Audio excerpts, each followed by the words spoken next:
views expressed on this program are those of the hosts, guests, and callers, and are not necessarily those of this station, its management, or other advertisers. You're listening to Transformation Talk Radio.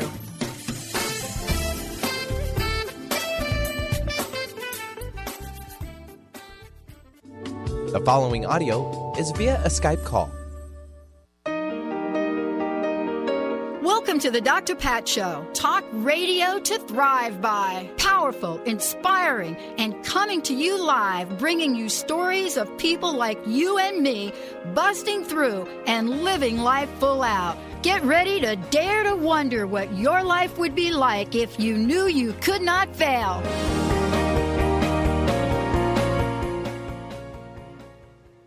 Hey, everybody. Welcome, welcome, welcome. What a great show we've got planned for you today. Of course, Dr. Glenna Rice is in the house, but we have a featured guest joining the conversation today, Ann Maxwell. First, for those of you that are thinking, yeah, I know Glenna. Well, here's the thing. I get to watch the evolution of not just, what we do here at the show, but the people that we get to work with and play with. And so the question mark really does become, how do we learn to become who we are?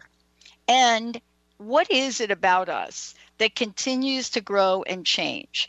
For many of you, you've heard me introduce Glenna as a therapist, a physical therapist, owner of Access Physical Therapy. But more than that, she's an access facilitator, travels all over the world.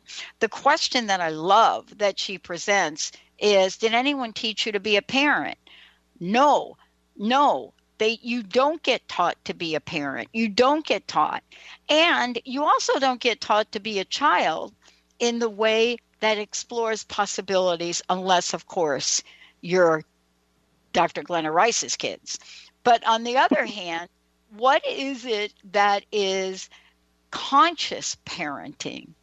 And then who are these conscious kids? We have a guest psychotherapist today, Ann Maxwell, joining in on the conversation because, the word conscious is important in all of this. Ann, psychotherapist, 25 years of experience. She works with children, families, adults, and is joining the show today also as a co-author of a book with Gary Douglas and Dr. Dane here. They are the co-creators of Access Consciousness. So what is it about the work that she's doing, the keys to the magic, all of the above, and how can we write a new narrative to what it is that we can learn about conscious parenting and how that cultivates conscious kids? Welcome to the show, both of you, today. It's great to have you. Oh, thank you so much. Intro. Yeah, thank you, Dr. Pat. I want to add another category in here. Conscious grandparenting.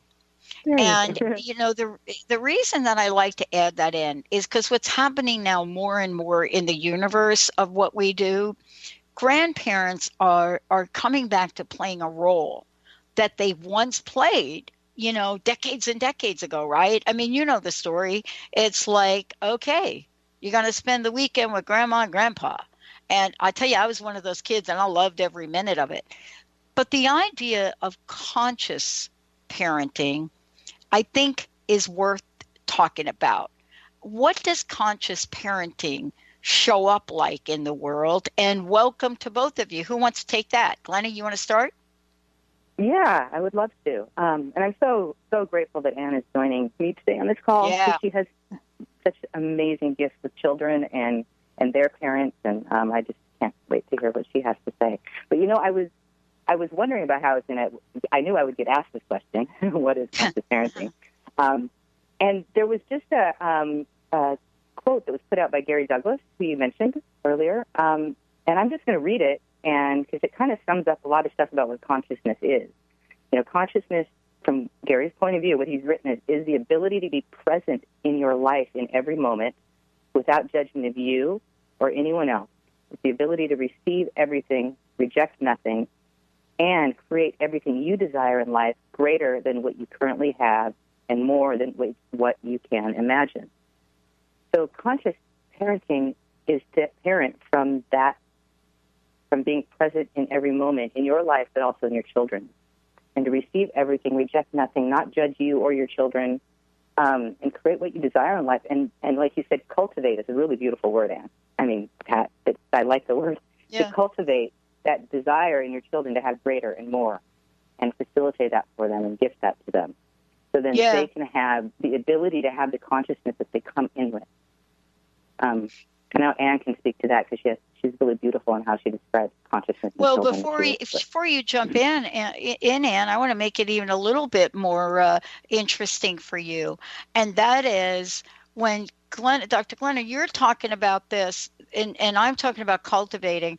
The thing that comes to mind is, are we cultivating probabilities or are we cultivating possibilities? Anne? So thank you so much. And thank you for the invitation, Glenna and Dr. Pat. And I'm thrilled to be here. I've heard lots about you. I've heard your radio shows, and I really admire you. And thank you. Oh, you bet. Yeah. So from my perspective, what differentiates consciousness in parenting from other forms of parenting is being willing to see kids as knowing way more than they're ever given credit for. And so part of the capacity to be present is to be present in their worlds and to ask them questions, to be curious about what's going on. And when you function from probability, you really function from conclusion, from, the way things are, what all the experts say, how your parents tell you should parent, what all the books say. And the functioning from possibilities is really functioning from asking questions. And that's really that's one of the key ingredients to being able to be present, is not functioning from any foregone conclusion, but really being curious, really wondering, what is this? What can I do with it? Mm-hmm. What are they saying? What's actually going on here? What's up? Right? Yeah. Does that make sense? Yeah, it does. And the other part of it too is, we teach our kids, and then as adults, if we continue on with, let's just say sports, right? I mean, dance now is another one of these arenas, but originally it was music, right? But sports, dance, we teach them and encourage them to really learn these things. And as part of learning them, we also are saying to them, you must focus. You must put your energy and focus. The question really then becomes, as we're cultivating this idea of focus and attention, is, are we going to focus on a limitation? Because this is really, to me, important in this. Are we going to focus on a limitation? Or are we going to find ways as parents, as teachers, as people that are guiding others, are we going to find a way to move away from that limitation, even if we show up at the table with our own limitations, Dr. Glenna? The sports analogy is really actually very apropos for something that changed huge for me, when I started doing the access work and found the tools, is I had overscheduled my children crazy. It was crazy that what their lives were like. And they were pretty young. My youngest was 1. She just was getting carried around in a carrier all the time, in and out of car seats, in and out of practices for her brother and sister who were older. And I had to ask a question and look at this. Like, my son was in, baseball, soccer, he did rock climbing and karate, and I have swimming lessons, I think, too, were in there. And they started out small, and then they got more times per week as he was getting older. He wasn't having fun. I wasn't having fun. There was no joy in anything he was learning. I had a point of view that this was somehow contributing to his life, that I never, like Anne was saying, asked a question. It never had occurred to me. I didn't, I was coming from a conclusion that this would contribute to my child's life. I never asked the question if it would. And then I was, one day, after I went to some classes, I'm like, oh my gosh, what if I asked him what he knows? what does he enjoy about this? What sports would he like to do? From his point of view, he's the one doing them. It's his future. It's not mine. I'm not ever going to play soccer, and I don't love going to his games every weekend. I'm not a good soccer mom, believe me. I try it. And we went down. Everything went away but karate. Everything went away. It was the only one that was a yes for him. I asked energetically his body getting that yes, no, light, heavy that we've talked about on the show many times. And I just asked him out loud, you know, what do you know? What would you like to continue doing? Would you like to continue any of them is really what I said. Right. And if you do, which one? And it was karate for him. And his sister dropped out of everything and went to some art school on the weekend, which is what she wanted. And then I have the one parenting rule that I actually have, ever really had my kids. They needed to be dressed at the door telling me to hurry up for their practices, or we didn't do the sport. Right. And that's been going on for like 10 years, and it's always been that way. My youngest daughter does cheer now, and she is dressed at the door going, hurry up, Mom, I'm going to be late. Yeah. That was awesome. Because well, then it was with their desires. Yeah. Yeah. And you know, this is really just one example, right? But it's a really important one, because what it talks about is a pattern of what I like to call delivery. You know, there's a pattern of delivery that we can get into in terms of how we think we want to guide, manage, control what's going on with our kids. And I would love for you to talk about control for a minute, because, you know, in the world, right, that we live in, I'm a parent, I'm afraid, I must control. Awesome. And so one of the what I say to parents and what I say to friends and anybody who asks me these kinds of questions is I bring them to this idea that choice creates, and the choice that you make now actually is creating a future, immediate, medium-sized, and long-term future. And kids get this. And just a really quick story, a mutual friend of Glenna's and mine, her son was 1.5 years at the time, and it was the first time in the summer that they had had a barbecue, and their family gets together all the time. And he spent the entire time running towards the grill, pretending that he was going to touch it. And she spent the entire event yelling at him, telling him not to do it. And she called me afterwards and she said, I'm not going to make it. I'm not going to live through the summer. Like, this is not fun at all. What do I do? And this issue of this thing of control, like as parents, we're taught that we need to control our kids so that they're not out of control, so they conform to all the rules and regulations, so they do the right thing at the right time with the right people and therefore succeed, right? Well, you know, so choice creates. So I said to her, here's what you do. Take his hand, like next time you have a cookout, make sure the grill's really hot, and take his hand and put it right up to the grill. Don't touch it, but put it up to the grill and let him feel the heat and say, look, if you touch this big owie, and you know how bad the doctor hurts you when you go for a shot, it's going to be worse. And I said, say as much like horrifying stuff as you want to about that. And then I said to her, you're also going to have to be willing to take him to the ER if he calls your bluff. And she said, I'll do it. Like, this is not going to work. So she called me after the next cookout, and she said, she did what we had talked about. And she said, she turned away and he went, Mama. And he started running towards the grill with his hand outstretched with a grin on his face. And instead of yelling at him, she just shrugged her shoulders and rolled her eyes up to the sky, put her hands up, palms up, and turned away. And he didn't do it again. And he hasn't done it since. I mean, he's 5 now, so he wouldn't be doing that anymore. Yeah. But choice creates, and kids get that. And if you try to control them, all they're going to do is fight you. But if you tap them into the energy of whatever it is that they're creating by choosing whatever they're choosing, they're the ones who get to control their lives and their worlds. Does that make sense? Yeah. It makes sense. And here's the question, because our children are like what? No different than we are. But yet we want to impose like these, I don't even want to say dual standards, because they're not just dual standards. There are many, many different standards, right?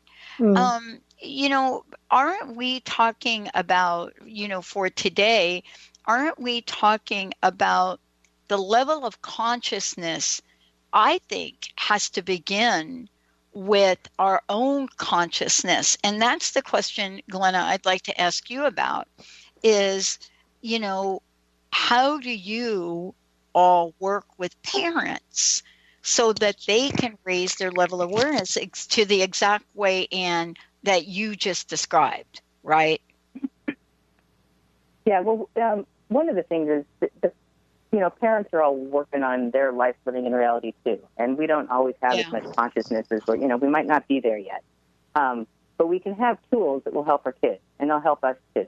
So I always come in, whatever limitations are going on in your world, whatever stuff you're creating as a parent, your life living reality, where it's messed up. Interesting point of view. It's an interesting point of view. I'm not judging any of that. If you're coming in asking questions for creating something different with your kids, these tools are going to work anyway. I mean, they really are. I just asking a child what they know is going to open up so many doors for them. Now, it's great if that'll actually turn around so you can ask yourself what you know, too. My kids are my greatest inspiration. Kids are my greatest inspiration. They don't have as much stuff in the way. They haven't been on this planet as long in those bodies. They're infinite beings with little bodies, but there's not 25, 30, 50 years of dealing with this reality. And they might come in with stuff, but their doors are easier to find. They're easier to open up. They're easier to, tweak. I had a story just like what Anne was saying. There's the burning your hands is one possibility. But I had my daughter, the youngest one, dress herself from the second she could. And she would, in early years in grade school, go to school in, put together the strangest outfits. And I'd look at her, and instead of controlling her and saying, you need to change those clothes, which would have not worked with her or any of my kids, I would say, okay, so if you go to school today dressed in that, what's it going to create today? And I would just ask her what she knew about it. Have her look into her day with her clothes on, the goofy outfit, the mismatched socks, or her pink tutu, Cinderella outfit, whatever it was she was putting on. And she would often, she didn't always change the clothes, and I would let her go in what she was wearing because she saw what that would create for her. Whatever that was her creation. She was choosing it. It was her choice. It was creating her reality. And if it worked, she would know it. If it didn't, it would be her choice. It wouldn't be mom imposing on her. And then she often would go, oh, this isn't going to work, and she'd run in her room and put something else on. Yeah. That's an ease with parenting. And really one of my targets with a lot of the parenting work I do is to have parents have an ability to create ease if they want to choose it. Because ease makes your life better. It creates more for you. It creates more for your kids. Your schedule that leads me. Yeah. I mean, that leads me to, wanting to talk with you both about this idea of awareness as opposed to, doing what's right. And we started to touch upon that. But the thing I want to make sure we mention is on September 1st, you're actually going to have a panel of conscious parents. So if people are listening to this show today and they're thinking, what do conscious parents look like? This is going to be a way to literally talk about that, but also, conscious parenting, conscious kids, also a live stream, September 9th. Tell us about what you've set up to demonstrate what this looks like for people. For the webinar? Yeah, it's going to be a Zoom. I'm not sure how many people are on it. There's a whole bunch of us that are going to be there, and you can ask us anything. Probably 7 or 8 different access facilitators, parents. Some may not even be parents, but are involved with kids. I think, Anne, are you going to be on it? I'm pretty sure Anne is. I hope she is. We can talk about it later. I would love to. There we go. Yeah, I would love to. You can explore what's possible. Yeah. It's a bit, the who's going to be on and the questions are going to be asked is going to be a little bit loose knit, but we will be there talking about that, talking about an amazing 6-week telecall that Gary Douglas is doing, Conscious Parents, Conscious Kids. First time he's really done a parenting telecall seminar since I've been doing this work, which has been 12 years. He did something a long time ago, kind of passed on some of the parenting stuff to teach the classes to me, and now we're opening it up to more people to be able to teach this. And what he's going to talk about after, with what's going on and changing in the world right now and with access, it's going to be incredible. I'm so excited for that class. Yeah. Well, and let's just make sure we let folks know throughout the show today, the best way to find out more is people can go to accessconsciousness.com/Dr. Glenna Rice. I mean, that's one way to do it, right? that'll find my seminar on the 9th. The other ones is just go to accessconsciousness.com. Okay. Okay. Okay. And I can put, that would be, or you can also go to my Facebook page. They're listed there. Glenna Rice, Good. my Facebook. Yeah. And you can find all of that on there, too. That's probably the quickest way, because I don't know the exact links to the other two calls, the other, the webinar and Gary, you could search Gary Douglas to find his class, or Conscious Parents, Conscious Kids on the Access site. I love it. Now, Ann, I want to talk with you a little bit about, your work with kids, because, you do something called the spectrum, right? And Yes. I wanted to get a sense from you about what that is, and then how do you integrate the Access tools? Dr. Pat, that's a great question. And I'd like to take the second one first, if that's okay. I am a seeker. I've been a seeker forever. I've taken every therapy modality available to God and me, and I happened upon Access Consciousness about 8 years ago, 7.5, 8 years ago. And so my practice is eclectic, and I include the best of the best. And when I discovered Access Consciousness, I didn't throw out everything that I was doing. I actually continue to keep the stuff that actually does work. And two of the principles that I've always had in my practice that we're actually talking about are this belief that everybody does the best they can with whatever tools they have available to them in the moment, right? Yeah. And then the other one is that behavior is a form of communication. And so my question when families come in and there's a lot of stuff going on is, what is it that's creating this is the best that they can do? What is it that's creating this behavior from this kid? What's he actually saying, or what does she want to get? What does she want to have told? And one of the things that occurs in adults is if as children they're invalidated and what they know is discounted or they're made fun of or they're told it isn't true or whatever, they learn not to trust themselves. Yeah. So when they grow up to be adults and all these experts tell them how to parent and what to do and what to say, even though in their heart of hearts they know that that's actually not going to work with their kid, they try it anyway, and then they think there's something wrong with them and something wrong with their kid because these tools that the experts have told them to use that should work don't, right? Mm-hmm. And so one of the questions that I ask all my parents is, what is it that you know about your kid, right? Like, what's going on? What do you know? And isn't it true that you actually know your child better than anybody else on the planet? And so even if what you know flies in the face of what the experts tell you should be so, would you be willing to follow that, to know that that's actually true? And you can just see the waves of self-judgment and fault-finding and like all that kind of stuff just roll off their shoulders when they get that they actually are the experts on their kids, not the experts. Kids that only need 5 hours of sleep a night where the pediatricians say they need 11 hours and the parents make them wrong and the kids wrong. I mean, I have stories that I could write like 8 more books with about that. But that's that second piece of how do I integrate it? I ask the parents what they know. I ask kids what they know. And they tap into it. I don't ever tell them what they should say or do. I can make suggestions, but I don't ever become the expert over them. Mm-hmm. And isn't that, and so the reason, Ann, that's so important is to talk about is in the context of this is part of consciousness, period. Part of consciousness is the idea of awareness. And the idea of awareness has to do with the idea of witnessing. And, we break it down in our own modern contemporary terms to the word listening.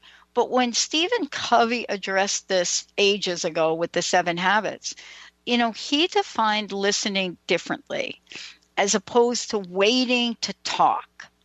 And he defined it in terms of being understood. And I think that's what, at some level, that's what I hear you both talking about today, is this form of consciousness that has to do with understanding each other, not just I'm the parent, you do what I say, but understanding. When we come back from break, we're going to take a look at how do we go about it? What are the tools? And what is it about this level of possibilities that could clearly change the way you're going about your day? And then how do conscious kids create differently? Stay tuned. We'll be right back. This is a story about control. My control.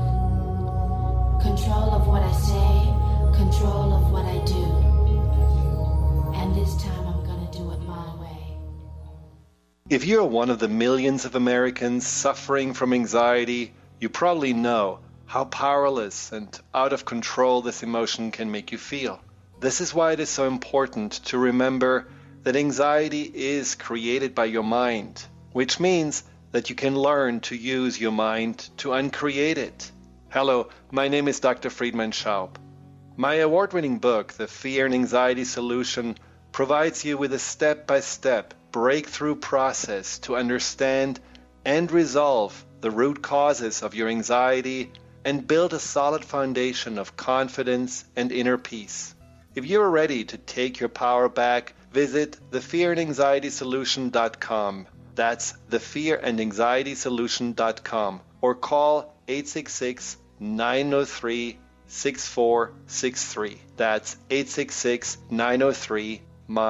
Isn't it time to put your health first? To give yourself the gift of whole body wellness? What if embracing unconditional love and self-care was the first step to wellness? Could you honor that for yourself? My name is Audrey Michelle, host of Rewired Life Radio and the author of Rewired Life, A Journey to Untangle Chronic Pain and Endometriosis. In my book, I share how I healed from 17 years of chronic pain and disease. Get your signed copy at audreymichelle.com/book, spelled MICHEL.com/book. Are you struggling in a relationship and deeply craving some tools and support to get things back on track?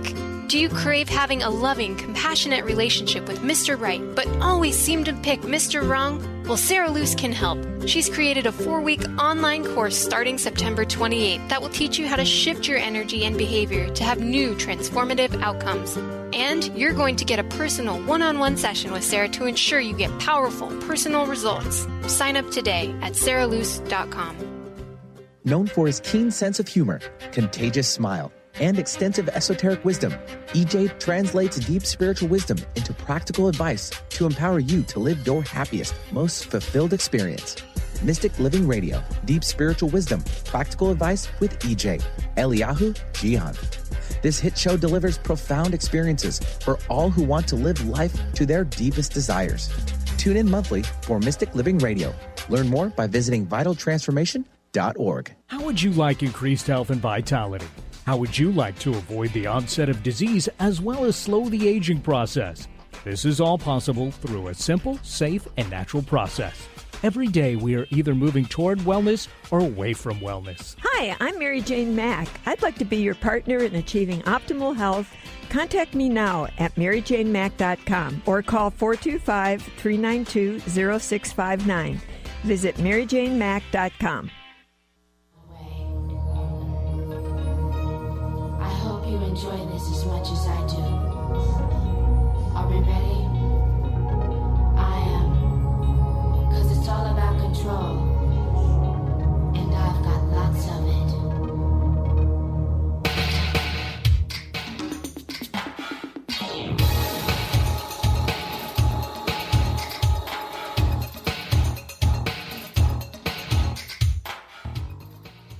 Hey, everybody, welcome back. I love this conversation. I love it. Here's what I want to say. And then, Glenna, you always love when I say stuff like this, Dr. Glenna. You love when I just open my mouth and out comes this thing, right? Here's the deal, folks. Parents and grandparents, you're sitting and you're listening to this and you're thinking, you can't teach an old dog new tricks. I know it. I can feel you out there. I want to say that is absolutely something that I'm not even going to talk about. I'm going to throw that right back at Glenna and Ann, because I know it's a consciousness level here. And before we jump to that and talk about how do conscious kids create differently, please, let's talk at some of these classes. September 1st, free Zoominar. Jessica, I hope you're listening because we're going to do the Zoominar thing too. With the panel of conscious parents, September 9th, Conscious Parenting, Conscious Kids live stream from Dublin with Dr. Glenna Rice. Then the 15th, a 6-part telecall with Gary Douglas, Conscious Parents, Conscious Kids. And then you can work with Dr. Glenna directly at it's glennarice.com, right? Yes. Glenna, okay. And then, Ann, for you, can we please give out your website so people know how to work with you and talk with you? Thank you so much. My website is www.annmaxwell.lcsw.com, and my name is with an E, so it's Ann Maxwell like the coffee, lcsw.com. And then you can also find me on the Access website like Glenna, except it's www.accessconsciousness.com/Ann Maxwell. Okay, awesome. Yeah. All right, listen, a lot to talk about, Benny. We're going to skip the next break as well. This idea of listening or talking or not talking or not listening or not witnessing, there's an aspect of this that even as adults, we know and long for. We absolutely, if you have people in a room and they don't feel like they're being heard, right? Something happens. A little switch gets flipped. But yet, at the same time, we don't look at our kids in that way and think, oh, maybe they got the little switch too. So I want to have a conversation, definitely about the switch, but about this idea that conscious kids may create differently, but it also requires conscious parents to show up so that there is a creation differently by all the parties. You see what I'm saying? Mm-hmm.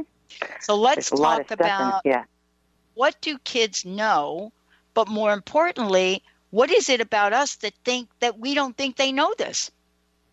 Well, you kind of alluded to it a bit when you were, actually that may have been on the break we were talking about it, but that, you can't teach a old dog new tricks. People have been parenting certain ways for so long that, you control the children, or there's also the whole other side of it where you let the kids just run willy-nilly and don't have any control, which doesn't work either, is neither of them have a question, and they're both coming from a total point of view about how you have to and what's right about raising kids. Like, you must control them, because if they're not controlled, they're going to turn out to be terrible adults in the future, or if you control them too much, you're going to stifle everything. But none of that's a question, because every child's going to be different, and every parent's different. And with 3 kids, I know every single one of my children, I had to, by being in the question and asking what would work here, what would change that, what could I do would be different to change it, what did they know about this, each one of them was completely different on how I raised them. I had to do a little bit more controlling with my son. If, you want to say it was controlling, I had to be a little bit stricter. My youngest one, if I even sort of got upset with her, she would give me a silent treatment for days. She taught me really quickly that was not what was going to work for her. And really, how can I parent these children so it works for all of us? What's required here? What do they require from me? These are the kind of questions I asked. They gave me the information of what would work. And also looking at the whole family, like, what can work here for all of us?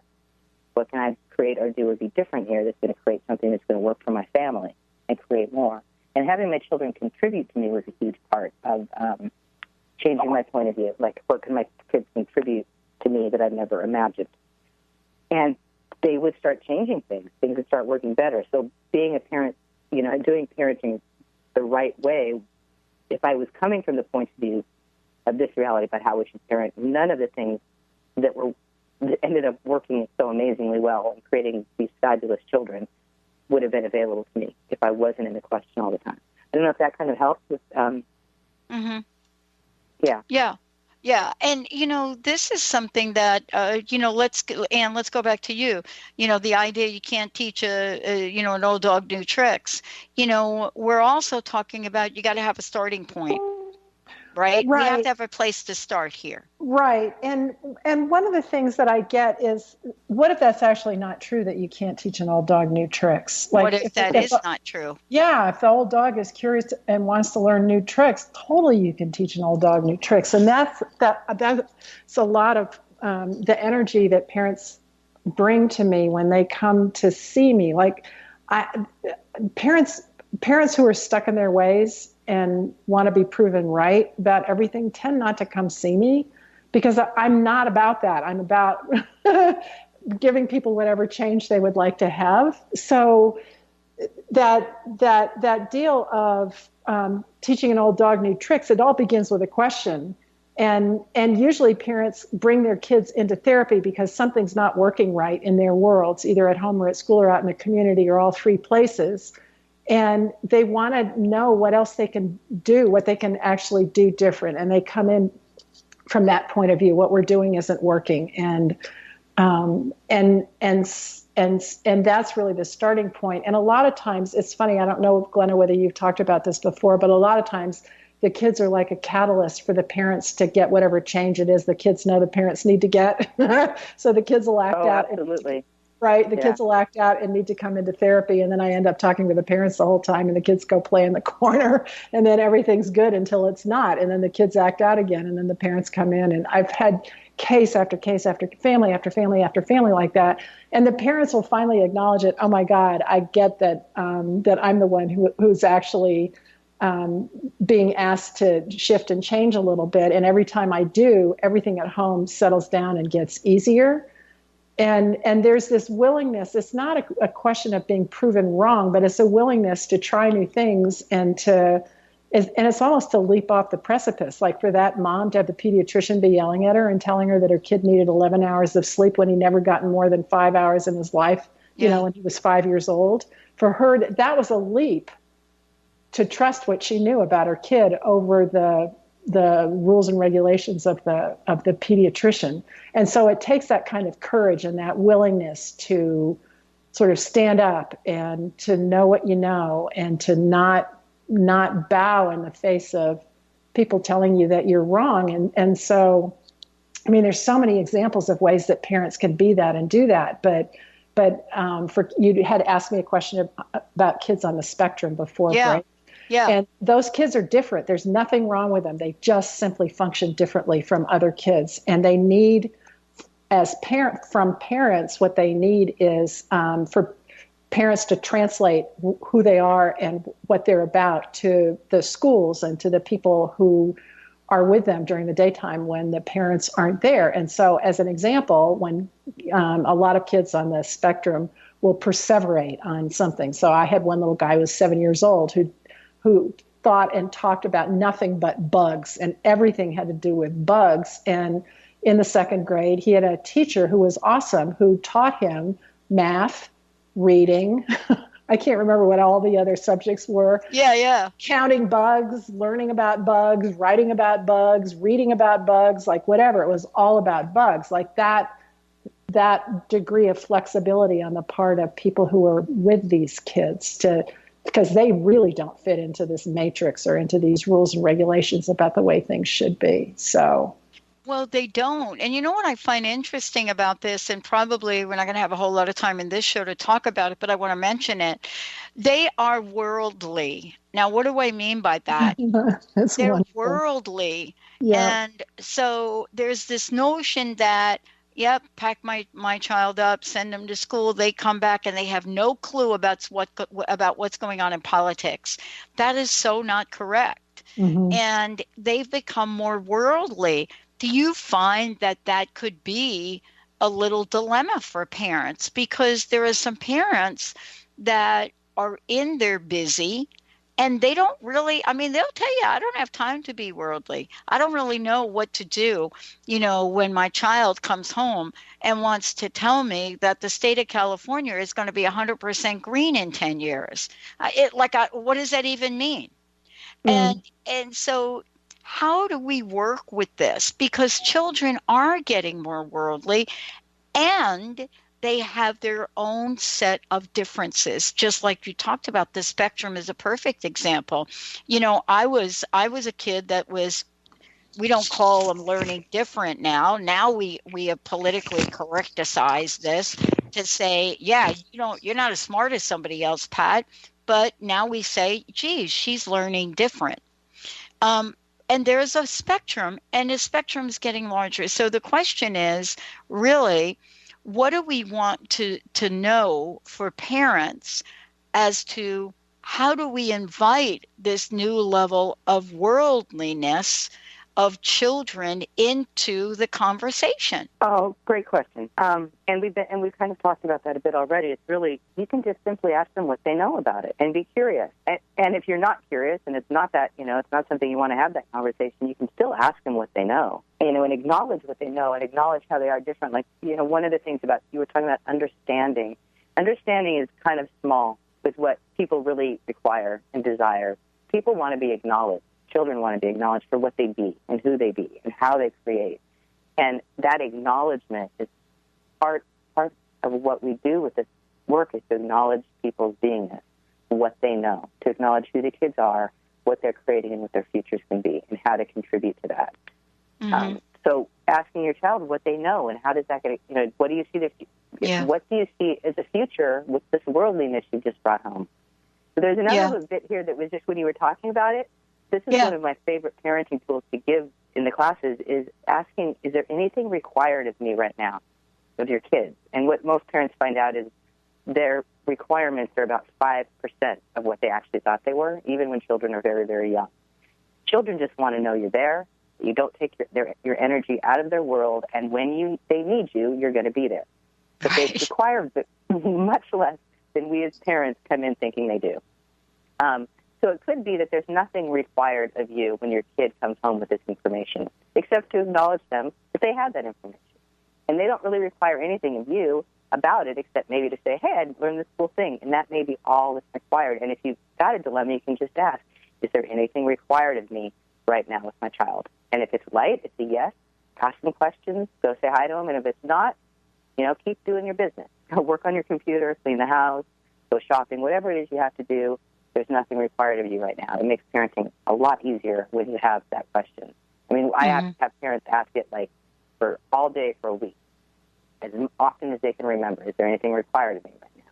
And they always come back totally surprised. And then they have so much more time during their day to create what they would like to create as parents too. Yeah. Let's continue to talk about that a little bit if we could. The thing that I think is on parents' radar, definitely on grandparents' radar, is this idea of, I am afraid of my child for the world, to be in the world. So I have to talk about that a little bit. I know that is not on the list of questions here that we said we were going to talk about, but I got to talk about it. I am afraid for my child. I am afraid for my child. And that very belief, even if it's not targeted, meaning I'm just afraid for my child, causes a series of behaviors for the parent. It may cause some things for the child. And I want to ask both of you, for the parents that may be listening, or even the grandparents that are like, yeah, I'm afraid for my child, what can we help them do differently? Can I jump in here? Yeah. Yes. So what if, Dr. Pat, really what you're talking about is protecting them from harm, right? Yep, that's correct. Right, and there's not a parent or grandparent on the planet that doesn't think about that. Right. Seemingly 24/7. If it's not active, it's certainly there. What if the greatest gift that you can give your kid is the gift of awareness, whether it's your child or your grandchild? Because even as a helicopter parent, you cannot protect your child 24/7, 100% of the time, right? Your kids are going to have to be able to, quote, take care of themselves, know when to leave, know where not to go, know who not to talk to, know what to say, what not to say, how to say it. And so this gift of awareness, like, how do you do that? You ask them a question. You ask what Dr. Glenna has been talking about. You ask them what they know. Like, what do you know about that? And when you ask it, so I have tons of stories. One really quick story. Go for it. Okay. There was it was every parent and grandparent's nightmare. There was a 9-year-old girl who disappeared in Westminster, Colorado about 7 or 8 years ago. And she disappeared about half a mile away from my practice. And all the parents, at the time, I was seeing upwards of 30 to 40 kids a week. My practice was just full blown, and every parent was freaking out, and all the elementary schools were shutting down, and there were these lines of FBI agents that were going through field after field after field, culling the fields for evidence, like forensic evidence and that kind of stuff. And what had happened was the mom worked at night, and she came home and went to bed, and the little girl got up in the morning to get to school, and she never made it to school, and the school's automatic phone called the mom, who was sound asleep, and the first anybody knew that she was even missing was 5 o'clock in the afternoon. And so after a week or two of this, with just this heightened, frantic, panicky energy, they finally announced that they had found her, that she had been killed, and like that. I will spare you the details. And in Boulder, the chief of police had a meeting with parents who were freaking out beyond belief. And what he said to them is, you tell your kids to trust what they know. And if they are ever around anybody where they feel uncomfortable, they know that they shouldn't be there or whatever, you tell them that they need to do everything that you taught them not to do. Scream, punch, yell, spit, kick, bite, like that kind of stuff. And it really created a shift in the parenting community in the local Denver area, from this heightened panic of, I'm going to hold my child's hand until they get on the school bus, to, oh, okay, we can actually teach them and ask them questions. What do you know? Yeah. Right? Like, what do you know? And that's the gift of awareness. And the gift of awareness, it's not even anything that you think about. It's not cognitive. It's that people talk about it as that sixth sense, or an intuition, or an inkling, or a sense of. I have a term for it. I have a term for it because I grew up with it, Ann. And what you're talking about, I wish there was a course. Maybe you both do this and teach this at Access Consciousness. But if Gary and Dr. Dame want me to teach this class, this is my wheelhouse. It's called Street Smart Sense. Right. This is me. Mm-hmm. I grew up in New York. I created street smart spirituality. It doesn't mean I walk around in fear, because you're not going to stop me from going down to Manhattan or going down to the West Village. Right? Exactly. That's what we're talking about. Right. Like, but I'm not going to go down there and look like a tourist with my big purse hanging out with no zipper. We're not doing that. And as a mom, if you have an 8-year-old kid, you wake up or you stay up until they get on the bus, right? Yeah. It's like because the kid that did it to her was 17, and his mom turned him in. It's like, which mom was more aware, right? Oh boy, wow. No kidding.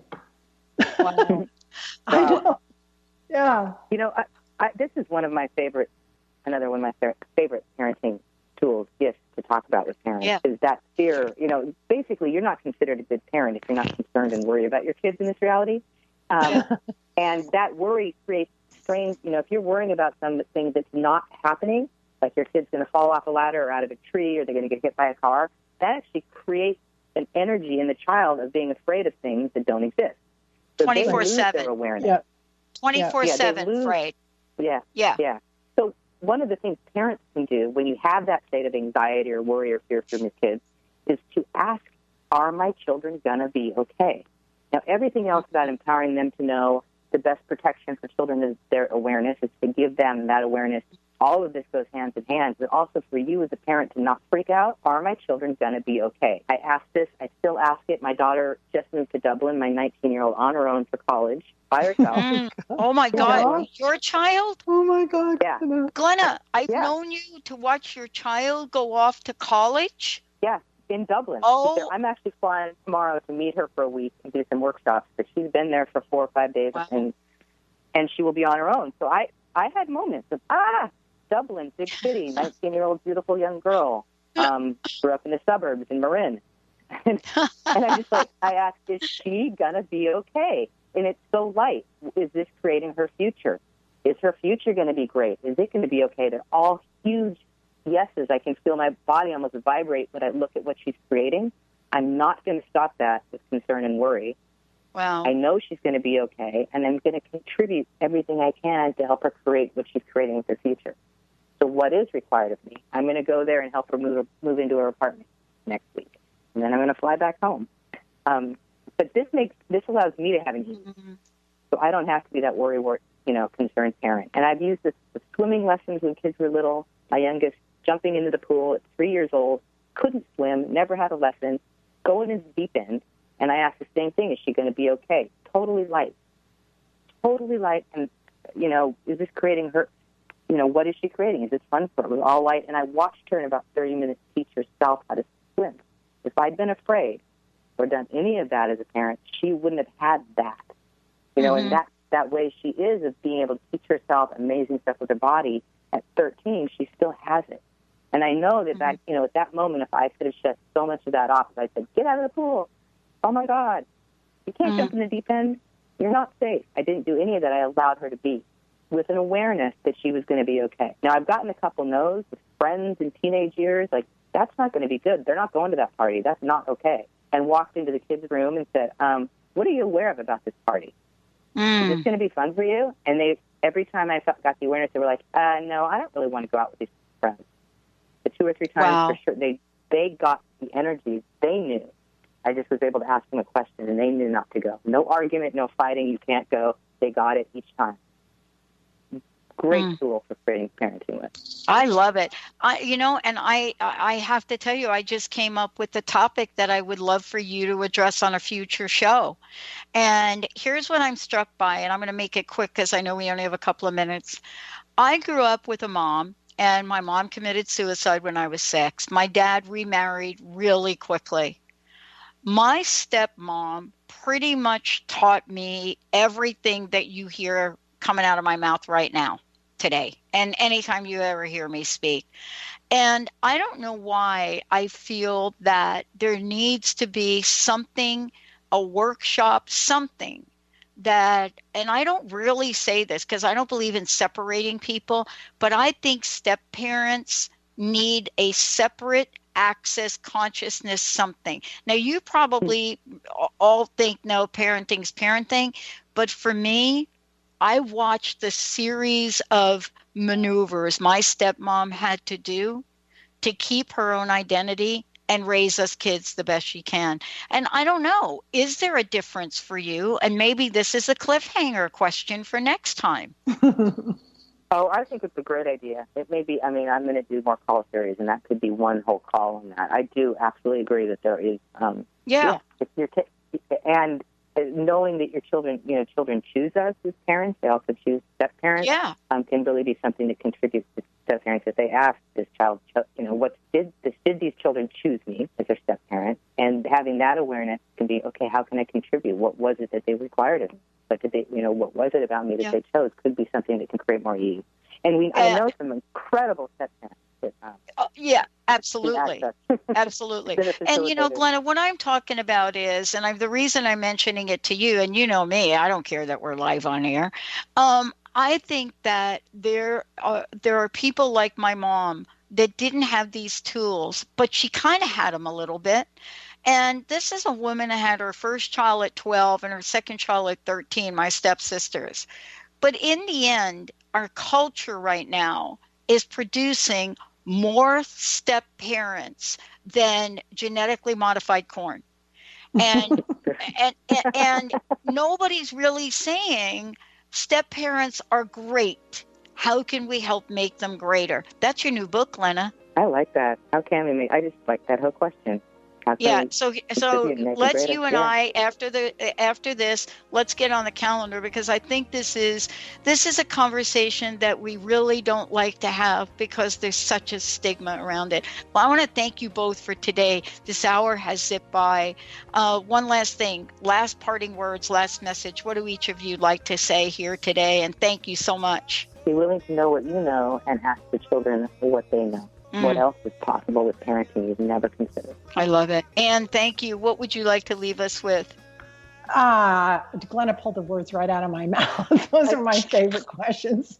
What do you know about your child? And to kids, what do you know? And tell me more. And ask your kids questions. When they come to you with a problem, ask them, so what else? And what else do you know? The preceding audio was via a Skype call.